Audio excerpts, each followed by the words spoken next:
Muito bom dia, família Soma. Tudo bem com vocês? Espero que sim. Bênção do Senhor mais uma vez, juntos para a gente cultuar Jesus. Ele é digno, Ele é gracioso e nada mais justo de que nós nos reunirmos como corpo, como família, para bendizer o nome dEle. Amém? E nós estamos hoje no penúltimo sermão dessa série. Cara, passa muito rápido, né? Passa muito rápido. Eu não sei, eu amo o livro de Malaquias. Eu acho fenomenal esse livro por mim a gente continuaria mais um tempo, mas enfim. Nós estamos preparando uma próxima série que vai ser sobre Jesus e eu falei no grupo da igreja, né? Então, convidem pessoas, convidem não cristãos. É uma série pensada no não cristão, pensada em como responder a possíveis questões que um não cristão faça. Então, convide pessoas, convide a vir à igreja, enfim. Nós vamos ser muito abençoados também. Vamos ler o texto? Acha Malaquias. Estamos no capítulo 3 de Malaquias e vamos continuar trabalhando.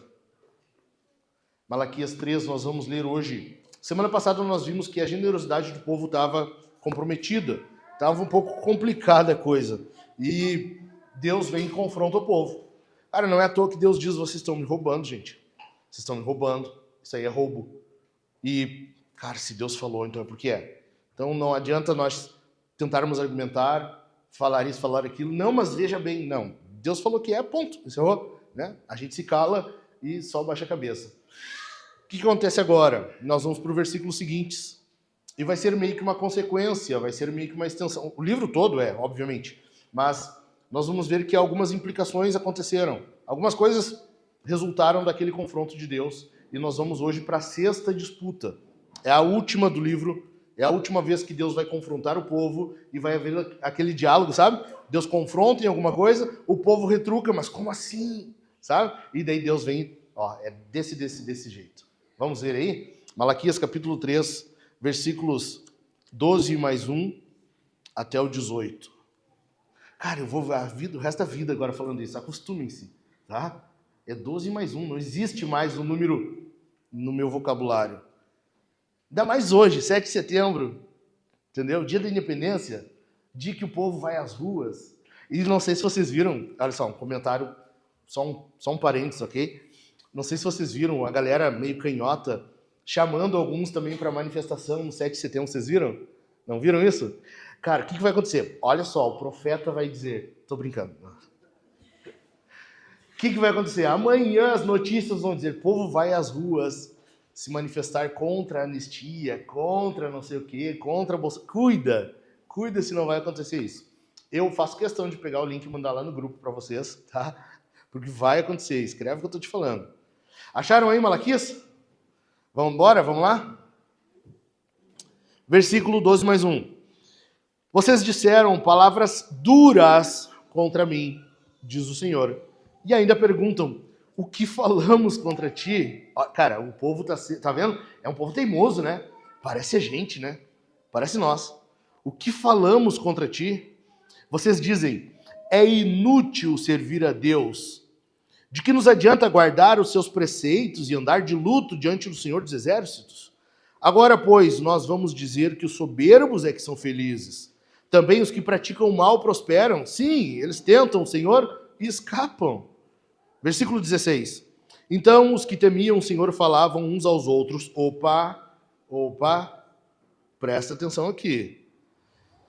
Então os que temiam o Senhor falavam uns aos outros. O Senhor escutou com atenção o que diziam. Havia um memorial escrito diante dele para os que temem o Senhor e para os que se lembram do seu nome. Versículos 17 e 18. Eles serão a minha propriedade peculiar naquele dia que prepararei, diz o Senhor dos Exércitos. Eu os pouparei como um homem poupa seu filho que o serve. Então vocês verão mais uma vez a diferença entre o justo e o ímpio, entre o que serve a Deus e o que não serve. Bendita a palavra do Senhor. Cara, nós estamos aqui na sexta disputa. É a última do livro. Deus vem ao povo de novo e diz, gente, olha só, vocês estão falando mal contra mim, vocês estão usando palavras duras contra mim. Essa é a sexta disputa, a última do livro. Mas agora surge uma novidade aqui para nós. Surgiu algo inesperado. Como assim? Deus está dizendo que aqui, em meio a tudo isso, tem um povo que teme a Ele. Em meio a essa bagunça, a esse caos, a essa corrupção, em meio a tudo isso que está acontecendo, o povo voltou do exílio, chegou num cenário pós-guerra na nação, a cidade está destruída, a adoração está corrompida, é caos, é crise familiar, marido e mulher se separando, é desastre total. Mas em meio a tudo isso, Deus está dizendo que ainda há um povo que teme a Ele no meio disso aqui. Deus tem um remanescente no meio desse caos todo. Isso a gente não tinha visto ainda. A gente não tinha se deparado. É uma novidade no livro. Então, vamos lá. Eu quero que a gente veja 3 verdades nesse texto que servem para nós e que nós precisamos estar atentos a isso. Anota isso aí, grava isso aqui, vai para casa meditando, porque nós precisamos lembrar disso constantemente. Primeira grande verdade. Pessoas corrompidas destroem ao falar. Versículos 13... Perdão, gente. Puxa. Versículo 12 mais 1 até o 15. Vamos lá? Vocês disseram palavras duras. Não, é engraçado que lá em casa, quando eu falo esse número, as meninas já... Papai! Sabe? Então eu tô deixando um legado. Tá? Não vai parar só em mim isso aqui. Eu vou fazer história, gente. Versículo 12 mais 1. Vamos lá, até o 15.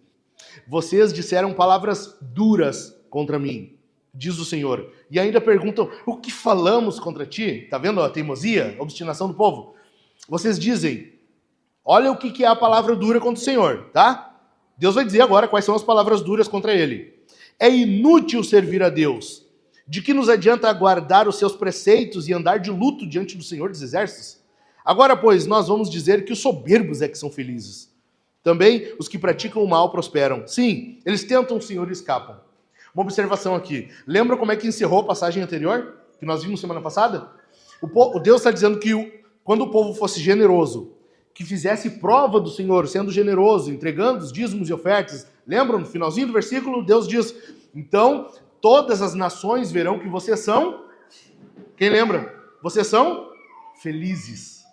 Lembra? Não lembram disso? Gente, uma semana. Sério, todo mundo está com TDAH aqui? Não é possível. Lembram? Deus diz, todas as nações verão que vocês são felizes. Agora o que o povo está dizendo? Os soberbos é que são felizes. Tu vê como eles estão contrários ao Senhor. Gente, eles estão... É intencional isso aqui. Eles estão... É teimosia, é birra, sabe? Tipo o teu filho, assim, quando tá fazendo birra contigo. Vai para lá. Não, ele vai para cá. Sabe? Tipo assim... O povo está fazendo exatamente isso aqui. Pois... Nós vamos dizer que os soberbos é que são felizes. Também os que praticam o mal prosperam. Sim, eles tentam o Senhor e escapam. Olha que loucura isso aqui. Então, primeiro de tudo, Deus tem sentimentos. Nossa, né? Parece uma coisinha. Uau! Deus tem sentimentos. Tem palavras que ofendem o Senhor. Tem palavras que entristecem o Senhor. Tem coisas que às vezes tu fala, que sai da tua boca e magoa o Senhor. Que deixa o Senhor chateado. O reverendo Augusto Nicodemos diz que aqui Deus estava magoado. Deus ficou magoado com o povo. Essa é a situação. Porque o nosso Deus, ele é um ser pessoal. Nós estamos lendo doutrina e a gente está vendo isso, né? Deus é um ser pessoal. Ele tem sentimentos, ele tem emoções. Deus não é um ser frio, engessado. Ele tem sentimentos. Por isso que o Novo Testamento vai dizer para nós, não entristeçam o Espírito. Entende? Nosso Deus tem sentimentos. Dependendo do que a gente fala, dependendo do que a gente diz, nós ofendemos o Senhor. E o povo aqui está fazendo isso. Está ofendendo a Deus. Está dizendo que o Senhor não é justo. Não é justo. Deus não é justo. Afinal de contas, o ímpio prospera. O soberbo é que é feliz. Não tem como servir a Deus desse jeito, sabe? Não tem como ser fiel desse jeito. Afinal de contas, a gente está levando a nossa oferta. A gente vai no culto domingo de manhã e leva a nossa oferta. Tá certo, ela é cega, ela é coxa, tudo, mas é a nossa oferta. O que adianta levar uma oferta para Deus se a pessoa que é ímpia, que não vai no culto, é quem prospera? Agora, tu percebe o paralelo disso, ou pelo menos a semelhança com o Salmo 73? Asaf teve a mesma impressão. Asaf chega ao ponto... qual é a diferença dos dois aqui? Que Asaf chega ao ponto de falar e para. Asaf diz assim, se eu tivesse falado o que estava no meu coração, o que estava no meu íntimo, eu teria feito com que muitos se desviassem. A diferença é que aqui o povo está falando. O nosso pai, esse que chamou o povo para uma reunião familiar, ele está dizendo, vocês falam, ou seja, estão falando, vocês falam palavras duras contra mim. Vocês foram além de Asaf. Olha a loucura que chegou isso aqui. Deus está dizendo que aquilo que se fala, se tu for injusto no teu falar, se tu falar algo contra Deus que não condiz com a realidade, ou seja, o falso testemunho, tu está ofendendo a Deus. Ok? E o povo retruca, né? O que falamos contra ti? O que nós falamos? Afinal de contas, a gente só está dizendo que percebe. Aqui tem um porém. Na verdade, o que está acontecendo aqui? O povo está botando a culpa em Deus. Entende? Com isso aqui, eles estão transferindo a culpa. Como assim nós temos falado contra ti? Sabe? Como assim nós temos falado contra ti? Na verdade, é tu que não nos faz prosperar. Então é tu o culpado. Nós só temos visto o que está acontecendo. É o ímpio que prospera, o soberbo que é feliz e a gente está aqui na mesma. Então a culpa é de Deus, tu tá entendendo? Deus é o culpado pela situação. Deus é o culpado pelo cenário de adoração corrompida e quebra no relacionamento. A ponto de eles dizerem que é inútil servir a Deus. É inútil servir a Deus. Sabe que, cara, engraçado isso aqui. O povo diz o quê? Inútil servir a Deus. Quais eram as ofertas que eles estavam levando? Como que eram as ofertas? Cega, coxa, doente, roubada. Como que era na família? Marido abandonando a mulher para casar com uma mais novinha que serve a Deus estranho. É ou não é? O governador, a situação política da cidade é um caos. Que eles não estão prosperando, não está tendo colheita, então a cidade não se desenvolve. Mas eles vão lá, eles levam essa oferta quebrada, sabe? Eles vão, mas eles retêm o dízimo, eles não estão entregando o dízimo. Eles levam uma oferta de qualquer jeito, uma ovelha toda manca, sabe? Foi atropelada 3 vezes pelo mesmo caminhão, e acham que está tudo bem. Aí o que acontece? Deus está dizendo, gente, essa oferta não está valendo, tá? Não valeu, traz outra semana que vem. Essa não deu certo. A ovelha tudo estrapeada, a ovelha com a marca de pneu, assim, entendeu? Não dá, traz outra semana que vem, vamos tentar de novo. Aí eles voltam com o dízimo pela metade. E o que eles estão dizendo? É inútil servir a Deus. Eles nem servindo estão. Tu percebe isso? Eles nem servindo. Isso não é servir a Deus. Mas para eles lembram que eu falei semana passada? Que a falta de generosidade é nós nos enganando a nós mesmos? Lembram? É auto-engano. Ou seja, eles acreditam que estão fazendo algo aqui e que Deus deveria aceitar isso ali. Gente, mas eu tenho boa intenção, sabe? Mas foi com boa intenção. Cara, de boa intenção o inferno está cheio. De boa intenção o inferno está cheio. O fato é que Deus não aceita qualquer coisa. Então não adianta se teu culto a Deus, o teu serviço a Deus não é bem feito, não adianta tu reclamar. Achar que porque tu fez, Deus deveria aceitar. Afinal, eu fiz, né? Pô, é um favor, Deus... Pô, tô prestando um favor a Deus. Quem é Deus para reclamar do que eu tô fazendo? Sabe?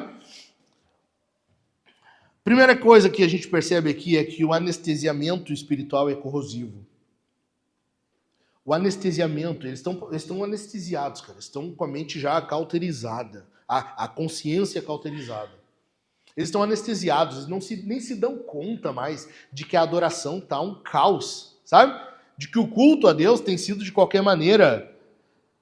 E pior do que falar contra Deus, eles não se darem conta de que estão falando contra Deus. Esse é o pior. Que indica uma anestesia, entendeu? Eles estão anestesiados completamente, eles não percebem mais aquilo que estão fazendo e falando. O tanto que isso ofende a Deus. O tanto que o nosso pecado agrava a situação, o relacionamento com Deus. Eles não estão mais se dando conta disso aqui. Esse é um detalhe muito importante para nós, presta atenção. Quanto mais perto do pecado, quanto mais afundado no pecado, quanto mais grudado com o pecado, mais longe de Deus, mais afastado do Senhor, automaticamente mais anestesiado tu vai ficando. Ou seja, quanto mais tu peca, mais tu vai pecar e menos conta tu vai se dar. Não é à toa que às vezes chega gente quebrada, família destruída, afundado em pornografia, afundado no pecado, e eu não sei como é que chegou nisso, sabe? Por isso. Tu te afasta de Deus, tu vai cada vez pecando mais e tua consciência vai cauterizando, vai anestesiando e tu não te dá conta do que está fazendo. Por isso que a Bíblia alerta, né? Aquele que julga estar de pé, veja que não caia. Amém? O povo estava falando contra Deus aqui. E isso vai ir afastando eles cada vez mais. O povo estava falando contra Deus e isso ia anestesiando eles cada vez mais. Segunda questão que nós percebemos aqui, a prosperidade. Por prosperidade eu falo questão financeira, tá? Saúde, finanças, bênção, não é uma garantia deste lado da eternidade. Presta atenção aqui, porque às vezes tu pode estar desejando muito uma coisa e Deus não dá e tu te frustra.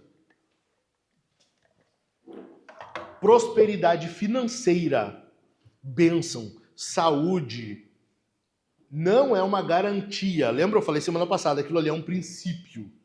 Quando Deus fala, façam prova de mim, Deus está dizendo que Ele vai abençoar. A bênção que Deus promete é a bênção que Ele quer, não a que nós queremos. Ok? Entendido? Então isso aqui não é uma garantia para esse lado da eternidade. Nem todos nós vamos ser bilionários, vai ter, sabe, 1000 bitcoins. Nem todos de nós aqui vamos ter uma conta poupança. Não, poupança não dá mais, né? CDI, também tá uma desgraça. Enfim, nem todos nós vamos ter uma conta recheada. Nem todos nós vamos dizer assim, deixa que o almoço é por minha conta. Ninguém fez isso para mim hoje, até hoje, mas eu ainda espero que algum dia alguém fará. Falar nisso, nós fomos aproveitar o nosso presente ontem, no dia do pastor. Muito obrigado, Soma. Tá, muito bom. Nós ficamos, eu calculei, falei pro Dani e a Gi depois. Eu e a Su fizemos os cálculos, nós ficamos 2h30 sentados comendo. Esse é um presente bem aproveitado. Fala que não. Eu vim gordo de lá, vocês acreditam? Eu vim gordo, olha só. Nem todos de nós teremos bênção financeira aqui. O que Deus nos promete é prosperidade.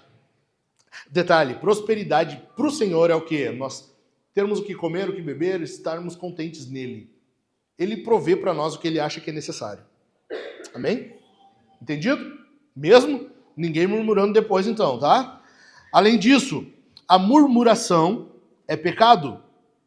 Nós vimos aqui, eu falei para vocês a diferença entre murmuração e lamento. Lembram?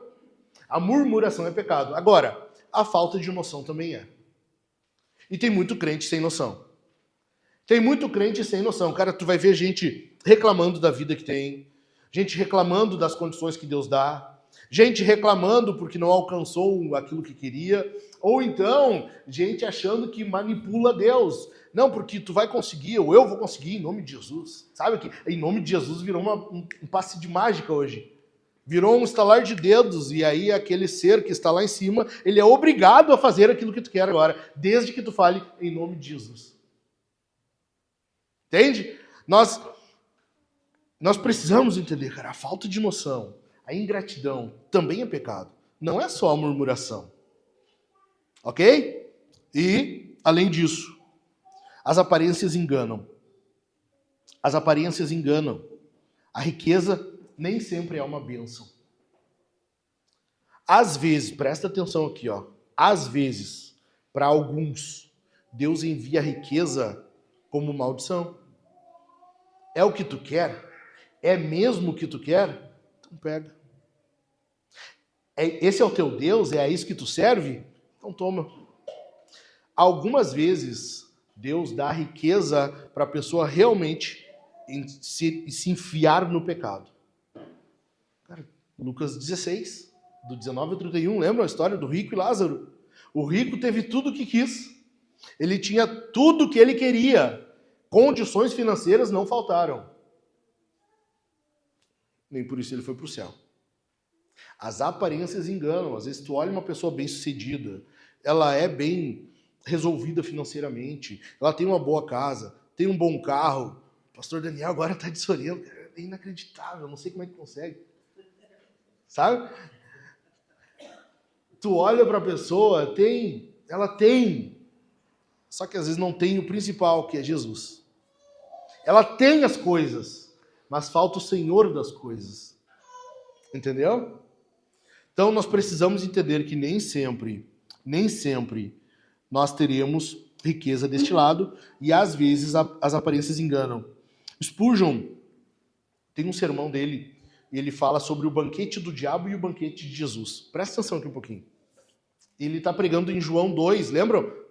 No casamento lá em Caná da Galileia, quando Jesus transforma a água em vinho, o mestre de cerimônias vem, experimenta e ele diz o quê? A maioria, ou todos, colocam o melhor no início, o pessoal entorna, né? Chega pro final da festa, já tá todo mundo chamando o outro de melhor amigo, sabe? Eu te considero, já estão mais para lá do que para cá, e aí vem o vinho ruim, né? Você já não percebe diferença mesmo, então, bora lá. Jesus faz o inverso, ele deixa o pior e o melhor vem no final. É isso que a gente percebe ali. O Spurgeon ele vai dizer que isso ali está demonstrando o banquete do diabo e o banquete de Jesus. Por quê? Com Jesus, tu tem o pior no início, o melhor vem lá no final. Nós teremos o pior aqui. Deixa eu explicar uma coisa. Eu não lembro qual foi o teólogo agora que falou isso, mas essa vida aqui é o mais perto do inferno que nós chegaremos. E para o perdido, esse é o mais perto do céu que chegará. Tá entendendo? Vai haver um dia em que tu vai olhar para trás e tu vai dizer, cara, valia muito a pena. Tudo que a gente passou valeu muito a pena. Olha isso aqui, sabe? Olha isso aqui, olha essa vida. Nós na eternidade com o Senhor. Haverá um dia em que tu percebeu que o banquete de Jesus, o pior só vinha no início, era só o comecinho ali. Depois é que vinha o bom. O diabo, ele te oferece primeiro o que é bom, o que é atraente. O diabo, ele vai colocar na tua frente muito banquete atraente, coisas gostosas, coisas que vão te fazer desejar. Só que no final vem o que é ruim. No final vem o que não presta. No final vem só o que é para encher barriga mesmo, porque não tem mais qualidade nenhuma. Aqui nessa vida, muitas vezes o diabo vai vir para ti, vai te oferecer algo que aparentemente é bom. Aparentemente é gostoso. Parece bom. Só que no fim é ruim. No fim é complicado. Tu entendeu? O Senhor tem para nós o melhor no final. O melhor vinho vem por último. Jesus está mostrando para nós isso aqui. Às vezes nós não temos a bênção que queremos nessa vida, porque Deus sabe exatamente que se nós tivéssemos, nosso coração se afastaria dele. E o nosso coração é muito precioso para ele. Amém? Segundo lugar, segunda grande verdade. A segunda verdade nesse texto é que pessoas justas edificam ao falar. Em primeiro lugar, então, pessoas corrompidas destroem ao falar. Mas os justos edificam ao falar. Olha os versículos 16. Não, é só 16. Então, os que temiam o Senhor falavam uns aos outros. Cara, e esse uns aos outros no Novo Testamento, nós vamos ver o tempo todo, tá? Os que temiam o Senhor falavam uns aos outros. O Senhor escutou com atenção o que diziam. O Senhor está atento ao que tu fala. O Senhor está atento ao que tu fala. Havia um memorial escrito diante dele para os que temem o Senhor e para os que se lembram do seu nome. Deus tem um remanescente vivo no meio do caos. Em meio a toda essa confusão, em toda essa corrupção, Deus tem um povo fiel a ele. Deus tem um povo que mesmo sofrendo, mesmo não tendo condições financeiras, mesmo que a agricultura não esteja rendendo o que queriam, mesmo com tudo isso, ele é fiel a Deus. Porque ele não quer as coisas, ele quer o Deus das coisas. Esse povo aqui, que até agora nós não tínhamos visto, está se revelando um povo fiel, um remanescente no meio do povo. Deus tem um remanescente. Deus tem um povo que permanece fiel a ele, mesmo no meio do caos, mesmo no meio da confusão, no meio da corrupção, mesmo no meio desse desastre aqui. Deus tem alguém que serve a ele de forma justa. Deus tem os justos. Nós não sabemos, a Bíblia não fala, Malaquias não fala qual era o tamanho desse grupo aqui. Quantas pessoas eram. Nós não sabemos a quantidade de gente, a proporção, mas a gente sabe que eles falavam entre si.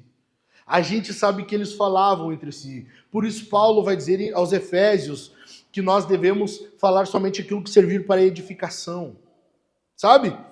Não tenham entre vós palavras torpes, mas falam aquilo que for para edificação. Fala aquilo que for fazer bem para o teu irmão. Quando for falar com o povo de Deus, esses que temem a Deus, os justos, tu fala palavras que sirvam. Tu tem que servir com tuas palavras. Tu não serve só financeiramente. Tu não serve só com mão de obra. Tu não serve só com teu tempo. Tu não serve somente com os teus dons. Tu serve com o que sai da tua boca. Entende? Tu serve assim. A pessoa que está ouvindo tu falar tem que ser abençoada pelo que tu está dizendo. Olha só alguns exemplos. Hebreus 10, 24. Cuidemos também de nos animar uns aos outros no amor e na prática das boas obras. 1 Tessalonicenses 5:11. Portanto, consolem uns aos outros e edifiquem-se mutuamente, como vocês têm feito até agora. Romanos 14, 19. Assim, pois, sigamos as coisas que contribuem para a paz e também as que são para a edificação mútua. Gálatas 6, versículo 2, levem as cargas uns dos outros, e assim estarão cumprindo a lei de Cristo. Tudo que tu for falar tem que ser abençoador. Tudo que tu for falar uns aos outros, o que nós formos falar, as nossas conversas, tem que ser boa coisa, tem que ser para edificação. Ou seja, elimina a fofoca, elimina a murmuração, elimina aquilo que não faz bem. Entre o povo de Deus, entre esse remanescente fiel, nós temos que lembrar do nome do Senhor por meio das nossas palavras. O contrário do que os sacerdotes estavam fazendo. Lembram? 2 sermões atrás, se eu não me engano, eu falei, os sacerdotes não honravam o nome de Deus. Deus fala a eles, porque vocês estão sendo amaldiçoados porque não honram o nome de Deus. Esse povo está fazendo o contrário. Apesar dos pastores estar fazendo errado, eles são fiéis. Apesar dos líderes estarem agindo errado e não honrando o nome do Senhor, eles lembram o nome do Senhor. Eles servem a Deus, honrando o nome de Deus. Tu tem que saber uma coisa. De tudo que eu estou falando, se tu sair daqui lembrando disso, tu já aproveitou. Deus vai julgar as boas obras dos justos e as más obras dos ímpios. Grava isso aqui, porque tudo que nós fazemos, tudo que nós falamos, tudo que nós pensamos, conforme nós agimos, Deus vai julgar. Então tu vai falar, tu pensa, isso que eu vou falar, será que Deus vai ver com bons olhos, né, naquele dia? Será que vale a pena? Veio, segura, pensa. Por isso que a Bíblia alerta que nós temos que ser tardios para falar. Pronto para ouvir, mas tardio para falar. Tu não sai falando tudo que vem à tua cabeça, tudo que vem à tua boca. Isso é falta de domínio próprio, é embriaguez. Tu não fala tudo que vem aqui. Tu pensa, tu analisa, tu filtra. Entendido? Aqui estava acontecendo o quê? Lembra? Eu falei que era uma consequência do sermão passado. O que aconteceu aqui? O povo estava levando ofertas, o povo estava levando os bichos tudo doente, podre, mas eles viam isso como? Como uma forma de investimento. É inútil servir a Deus. Por quê? Cara, eles estão vendo como um investimento, é uma negociação. Eu vou levar uma oferta, mas Deus tem que me dar, sabe? Deus tem que me dar 100 vezes mais. Deus tem que me dar multiplicada. Medida recalcada, sacudida e transbordante. Como assim? Eu vou levar uma ovelha e Deus não vai me dar um rebanho? Entende? Eu vou levar um milho e Deus não vai me dar um pacote de pipoca? Como isso? O que está acontecendo aqui? O povo está achando que é uma negociação. E muitos de nós fazemos isso às vezes. Principalmente quando nós fizermos um voto, nós temos que tomar cuidado. Ok? O teu voto é uma demonstração de fé. Essa semana eu estava falando com o irmão, posso? O Kennedy me chamou e disse que tinha feito um compromisso com o Senhor, porque ele entendeu que era de Deus. E, cara, isso me alegrou tanto, por quê? Porque ele está respondendo a uma ação de Deus, entende? Não dando o primeiro passo e dizendo, Senhor, eu vou fazer isso aqui, mas tu me dá tanto. Entendeu? Qual é a diferença? A diferença é que nós queremos negociar com Deus, barganhar com Deus. E o nosso Deus não precisa de nada nosso. Não tem nada que a gente tenha que ele precise, sabe? Que ele, puxa, cara, eu queria tantos que tu tem. Não. Deus não está nem aí.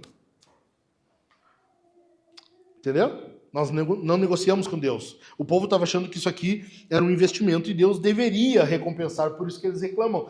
Os soberbos é que são felizes mesmo. É claro, porque eles estão vendo como negociação.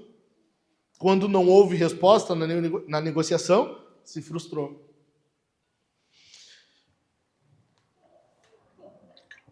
Enquanto isso, tem um remanescente que deseja Deus, e não aquilo que Deus pode fazer ou dar. E o texto está mostrando para nós aqui um costume comum no período persa, no Império Persa.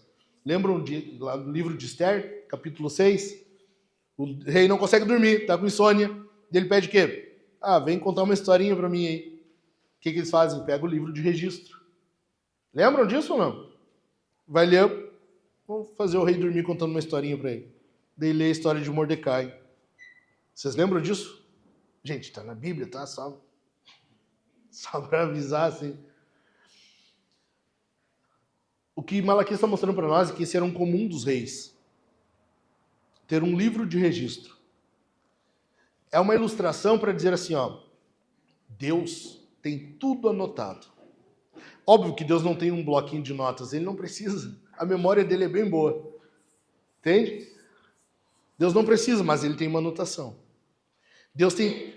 Deixa eu repetir porque o termo é bem forte. Deus tem tudo anotado.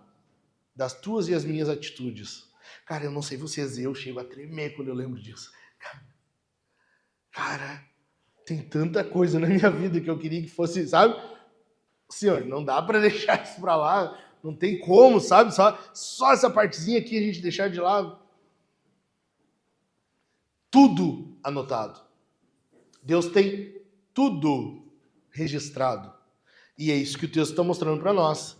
Havia um memorial escrito diante dele para os que temem o Senhor e para os que lembram do seu nome. Deus tem tudo anotado. Duas coisas com relação a isso aqui. Todos falam. Tu fala, ou bem ou mal. Todos falam. Alguns falam o que é bom, outros o que é mal. Todos falam. Ímpios falam palavras duras, ofendem a Deus, sabe? Ofendem o Senhor, falam que não adianta servir a Deus. De que adianta ir para a igreja se o mundo está cheio de gente aí, ó, rica, bem saudável e não faz nada, não quer nada com Deus? O que adianta? Enquanto isso, os justos falam de Deus aos irmãos. Uma coisa é tu falar contra Deus, falar de Deus. Outra é falar de Deus aos irmãos. Tu encorajar os irmãos, servir aos irmãos com tuas palavras. Edificar os irmãos, a fim de que eles também reconheçam esse Deus e juntos cresçam para a glória desse Deus. Em segundo lugar, Deus está atento ao que tu fala e ao que tu faz. Ele tem um bloco de notas com as nossas ações. Ele lembra daqueles que lembram dele. O que Deus está dizendo aqui, em outras palavras, é isso. Tu lembra de mim? Então eu lembro de ti. Tu lembra de mim? Tu lembra do meu nome? Então eu lembro de ti. Assim. Terceiro lugar, terceira verdade que a gente vê aqui. O remanescente é propriedade peculiar de Deus. Versículos 17 e 18. Eles serão a minha propriedade peculiar, naquele dia que prepararei, diz o Senhor dos Exércitos. Eu os pouparei, como um homem poupa seu filho que o serve. Então vocês verão mais uma vez a diferença entre o justo e o ímpio, entre o que serve a Deus e o que não serve. O que está acontecendo aqui? Houve um dia, ou melhor, deixa eu usar esse termo mesmo. Houve um dia em que Deus preparará. É de propósito isso. Houve um dia que Deus preparará. Por quê? Porque para nós é no futuro. Para Deus não. Deus está na eternidade. Ele está fora do tempo. Para Ele isso já aconteceu. É tão certo isso aqui. Grava na tua mente. É tão certo isso aqui, que para Deus já está no passado. Para Deus isso já aconteceu. É tão certo isso aqui, de que vai acontecer, que para Deus isso já ocorreu, tá? Deus está dizendo que Ele preparará um dia, que Ele vai determinar, que Ele vai deixar claro, que Ele vai demonstrar, sem sombra de dúvidas, que vale a pena servir a Ele. Vale a pena ser fiel a Ele. O que Deus está dizendo aqui é que esse dia resolverá todas as injustiças. O povo estava reclamando, lembram? Onde está o Deus da justiça? Onde está o Deus, o Senhor do juízo? Onde está? Deus está dizendo que vai haver um dia que não ficará nenhuma injustiça sem resolução, na qual Ele vai colocar os pingos nos is, na qual Ele vai deixar bem claro: aqui são filhos, os outros não. Essa é a diferença da teologia liberal hoje, que vê todos como filhos. Cara, tem um videozinho de um herege desgraçado, Ed René Kivitz, não sei se todos conhecem, mas enfim. E ele fala: eu não acredito, eu não consigo acreditar nesse Deus que é fogo consumidor. Hebreus fala isso. Ele está dizendo declaradamente que não confia na Bíblia. Eu não consigo acreditar nesse Deus que é fogo consumidor, que manda seus filhos para o fogo, para virar churrasquinho eternamente. Não, cara, tu não entendeu. Só é burro. Só é burro, só isso. Nenhum filho de Deus será condenado. E esse texto está mostrando exatamente para nós. Vai haver completa distinção. Deus vai deixar bem claro, sem dúvida nenhuma, quais são os filhos e quem não é. Por isso Deus está dizendo: e vocês verão a diferença entre o justo e o ímpio, entre o que serve a Deus e o que não serve. Não haverá dúvida, não terá sombra de dúvida. Esse dia vindouro vai revelar a diferença entre esses dois grupos. E aí, esse grupo que surgiu agora, que a gente não tinha visto ainda, sabe? Esse remanescente, Deus está dizendo que eles são propriedade peculiar. A NVI traduz como tesouro pessoal. A Almeida Corrigida diz que serão para mim joias. Serão joias. Quando Deus está falando propriedade peculiar, Ele está dizendo: é coisa minha, é preciosidade minha. Esse povo fiel, ele me pertence, ele é meu. Por quê? Porque em Êxodo, Deuteronômio, Deus usava essa expressão para se referir ao povo da aliança. É o povo que pertence a Ele, é o povo que se relaciona com Ele, é o povo que está em aliança com Ele, o povo que se comprometeu com Ele. A esses, Deus está de cara, fica tranquilo, não tenha a menor dúvida. Eu vou deixar bem claro os que são meu e os que não são. Pode ficar tranquilo, vai haver completa distinção, não vai haver dúvida, não vai haver a menor dúvida. Nesse dia, nós veremos como valeu a pena servir a Deus. Como valeu a pena ser fiel a Deus. Eu quero encerrar dizendo 5 coisas para ti, que Deus quer que você saia daqui lembrando. Deus quer que tu saia lembrando daqui. Em primeiro lugar, que existem 2 reações. Tem 2 reações aqui. Nós podemos sair daqui hoje reagindo de 2 formas. A primeira delas, obediência ou escárnio. Lembram? Malaquias 3, do 10 ao 12, Deus está dizendo: façam prova de mim, tragam os dízimos à casa do tesouro e façam prova de mim, para ver se eu não vou abrir as janelas do céu e derramar aí bênção sobre vocês. O que aconteceu? Alguns escarneceram disso aqui. Alguns escarneceram disso aqui. Alguns estão tratando como palavras duras contra o Senhor, sabe? O que vale levar a oferta? De que adianta levar o dízimo para lá se quem prospera é o ímpio? Para que eu vou fazer prova com o Senhor se quem está prosperando são os ímpios? O soberbo é que é feliz.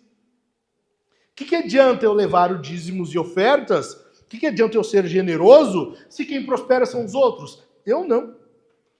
Essa é uma possibilidade. Tu pode agir dessa maneira. A segunda é sendo fiel ao Senhor, fazendo o que Ele quer, obedecendo. E nós podemos entregar os dízimos e ofertas, como nós vimos semana passada, que Deus estava falando ao povo, fazer prova dele, com generosidade, um coração quebrantado na presença do Senhor, sabendo que tudo que é nosso, na verdade é dele. E esse povo aqui, Deus está dizendo, talvez tu não vai enriquecer aqui. Talvez tu não vai enriquecer aqui. Tá entendendo? Nem todos de nós vamos ter uma conta bancária esplêndida, da qual todos os gerentes de banco estão ligando, querendo que tu passe tua conta para lá. Nem todos. Alguns do banco ligam. O banco liga toda semana. Mas não é para isso, infelizmente. Tá? Mas o que Deus está dizendo? Independente disso. Independente se aqui tu tiver o que tu quer, prosperidade, bens materiais, seja o que for, uma coisa é certa. Vai ficar bem clara a distinção entre quem está comigo e quem não está. Vai ficar bem claro, para não haver dúvida daqueles que são meus e dos que não são. O que Deus está dizendo para nós é que haverá um dia em que Ele vai mostrar aqueles que obedeceram daqueles que escarneceram. Haverá uma diferença. Segundo lugar, algumas coisas Deus revelará somente no último dia. Tem coisas que Deus não vai te responder aqui nessa vida. Tem coisas que tu vai questionar o Senhor e Deus não vai te dar resposta. Aconteceu com Jó, aconteceu com Abacuque, aconteceu com muitos homens piedosos na Bíblia e com certeza vai acontecer com a gente.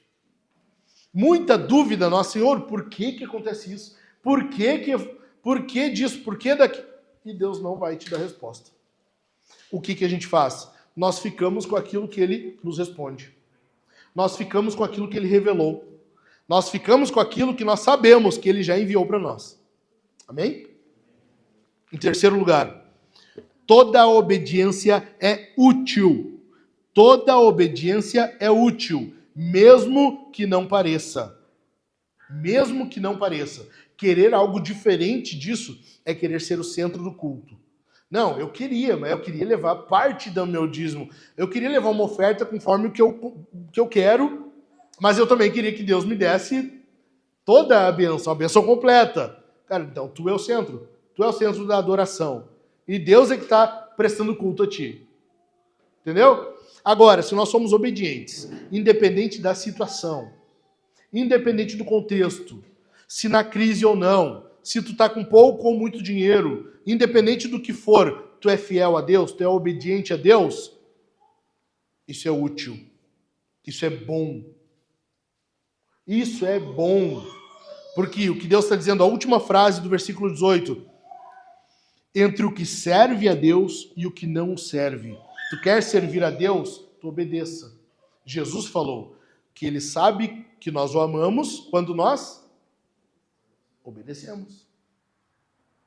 Tu entendeu?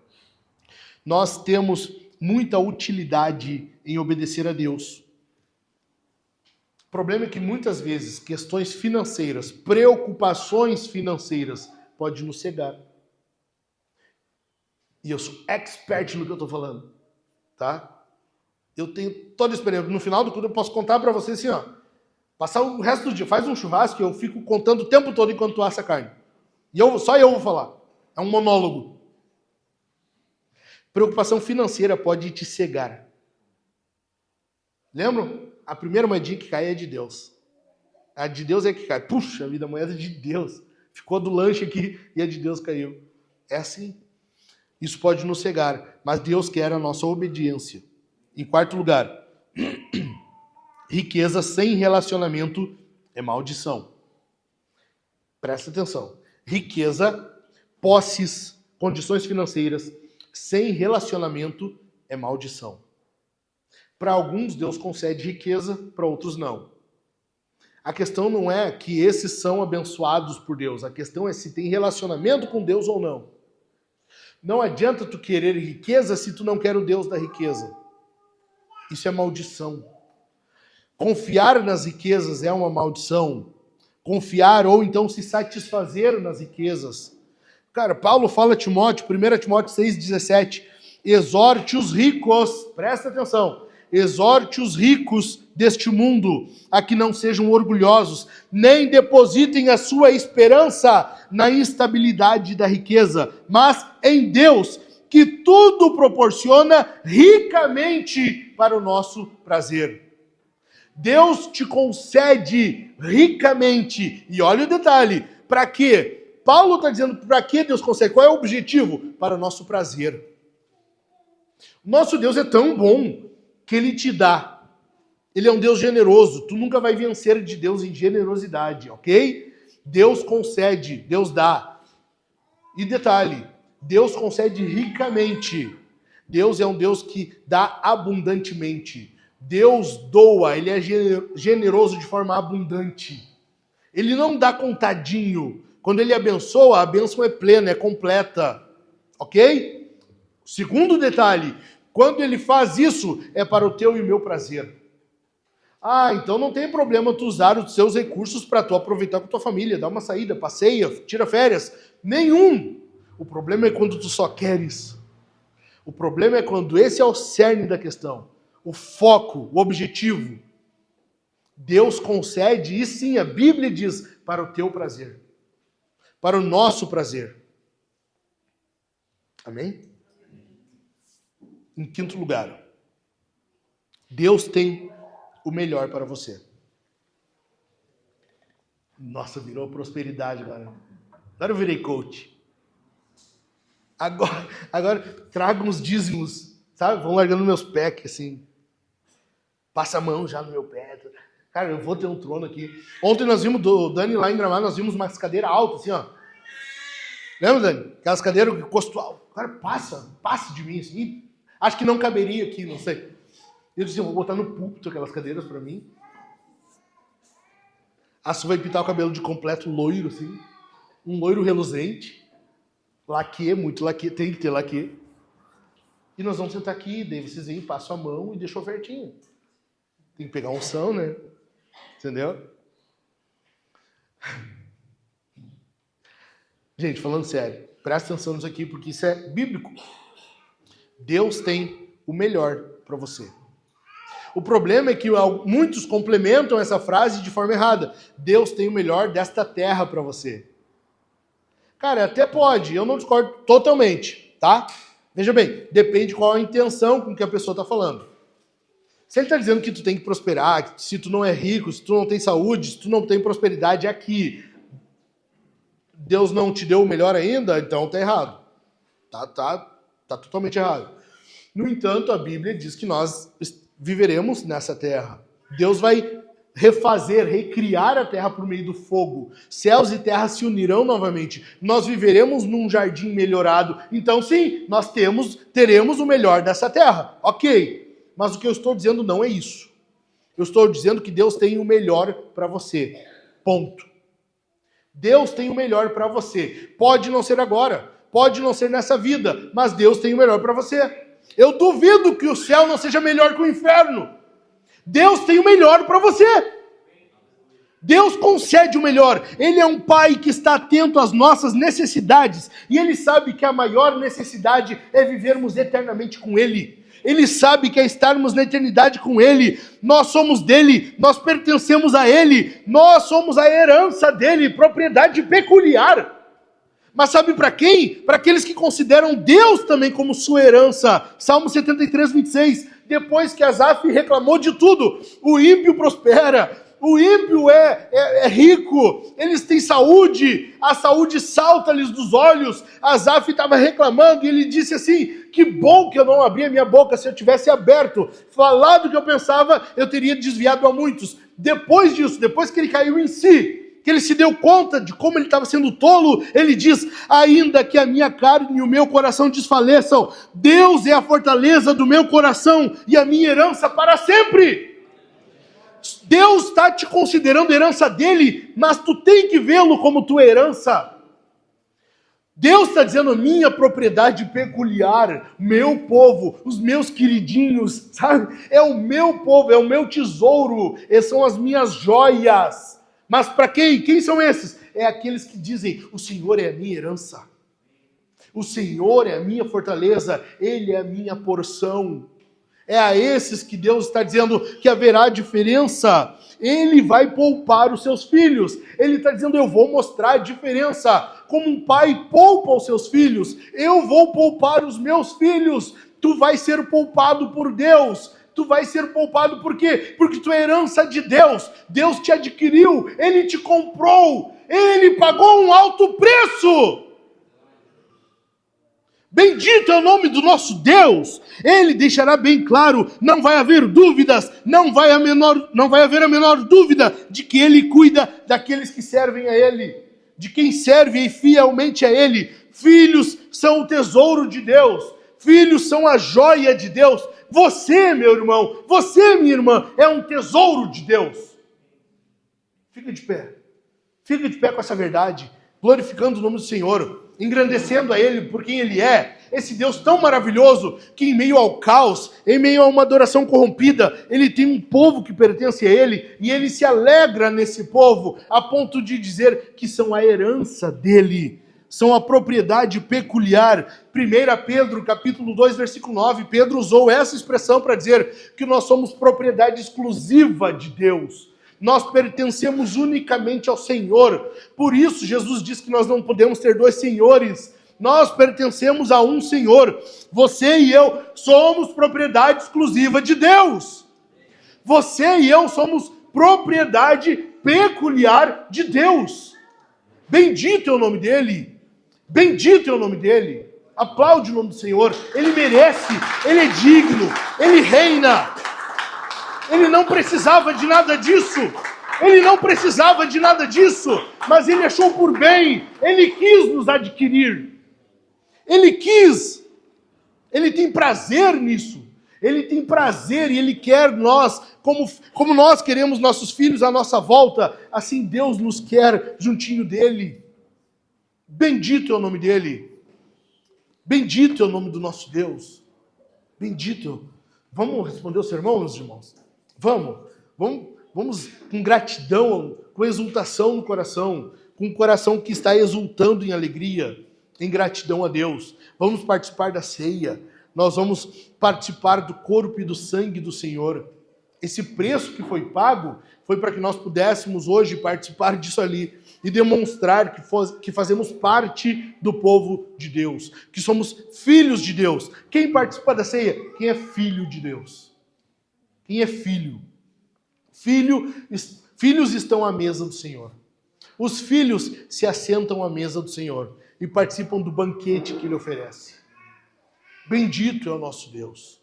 Nós vamos participar da ceia. Acredito que todos são da casa. Então, cálice bronze, vinho, cálice dourado, suco. Pega o pão, mergulha naquele que estiver de acordo com a tua consciência. Segundo lugar, nós vamos louvar o Senhor com os nossos cânticos. Cante ao Senhor, exalte a Ele. Eu estava achando tão baixo antes as vozes. O pessoal aqui cantando, louvando, e aqui embaixo o povo cantando baixinho, assim, sem ânimo. Cara, levanta a tua voz. Olha o que Deus faz por nós. Olha o que Deus faz por nós. Se não é de nós perdermos a voz cantando, gritado a Ele. Se não é de nós exultarmos no Senhor, cantando a Ele com toda a força do nosso pulmão. Cante a Ele com alegria. Em terceiro lugar, nós vamos responder com dízimos e ofertas. Próxima semana agora, ou melhor, essa semana. Está começando hoje a semana. Essa semana é a semana que nós mais temos gastos. Os nossos gastos essa semana beiram uns 6 mil reais. Não é pouca coisa para uma igreja do nosso tamanho. 6 mil reais. Então, nós precisamos de generosidade. Nós precisamos servir ao Senhor com dízimos, ofertas, seja lá o nome que tu der. Pastor, eu chamo de contribuição. Que seja, azar. te vira, te acerta com Deus. Eu não estou nem aí. Se tu quer chamar de dízimo, de oferta, de contribuição, enfim. Mas contribua. Seja generoso, generosa. Amém?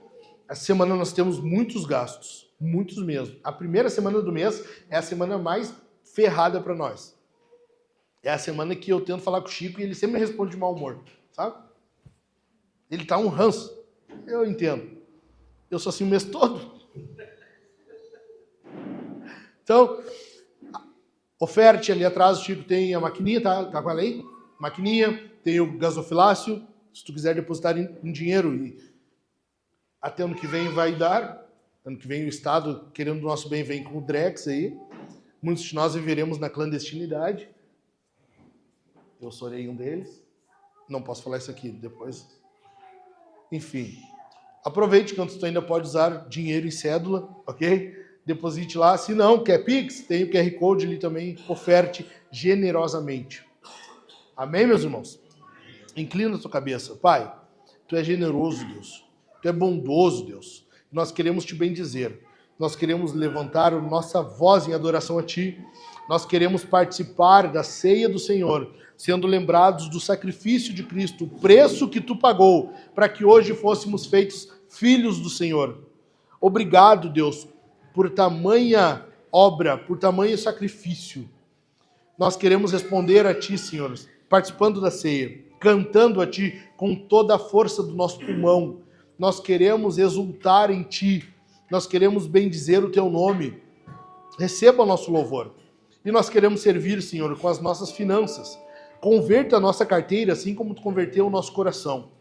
Que nós possamos abrir a carteira, abrir o nosso bolso e ofertar a ti, com base naquilo que tu nos dá. Que nós possamos também ser generosos com os nossos dízimos, ofertas e sustentar a tua obra por meio dos nossos recursos. Em nome de Jesus, eu peço as tuas bênçãos sobre os irmãos que vão cear, que vão cantar e que vão ofertar. Que tu possa, Senhor, abençoá-los, que tu possa cada dia mais aumentar as bênçãos sobre suas vidas, sobre suas famílias, dar-lhes empregos melhores, dar-lhes salários melhores, dar-lhes uma saúde melhor, dar-lhes uma corda vocal melhor para cantar melhor a ti. Abençoe, Senhor, de toda forma, com toda sorte de bênçãos, em nome de Jesus. Aplaude o nome do Senhor mais uma vez.